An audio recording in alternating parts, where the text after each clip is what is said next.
Jack was known to stretch the truth a bit, but not too far to make me think he was lying. But still, I had to water down most of the damn things he'd have me believing.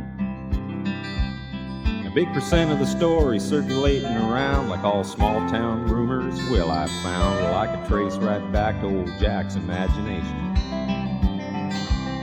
Of all the people that talked behind my mother's back, I never heard a word that was started by Jack. And I often wondered why my mother put him down. And the preacher that took my ma and me in, he'd go on and on about Jack and sin, and he'd never let up till he had my mother crying.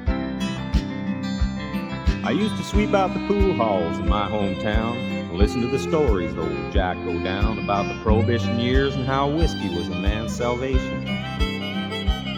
And he'd wink at me like Bogey would do, as though there was some dark secret only him and I knew. And on Sundays, I'd never see him sitting in the congregation.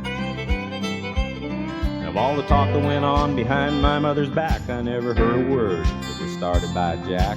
I often wondered why my mother put him down.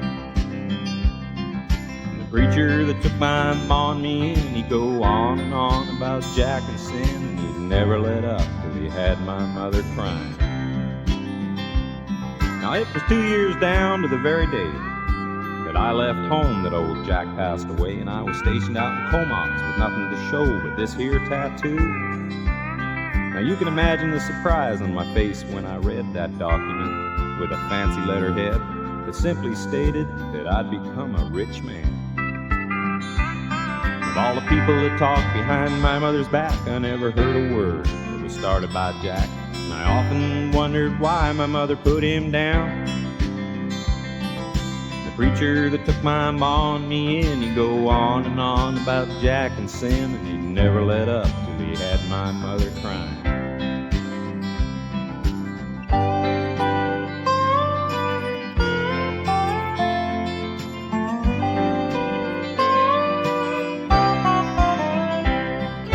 Some folks say time will heal scars, but Lord help me if I was to mention moonshine or fast cars in the presence of my mother or that Bible teacher. And I must have reminded Jack an awful lot of his son who had the misfortune to get caught between an old family tradition, a woman and a preacher. And somewhere way back in those hills, I buried the secret of my granddaddy still, and I'm content just to let old sleepy dogs lie. That preacher that took my ma and me in, he still goes on about Jack and sin, and he never lets up till he has my mother crying.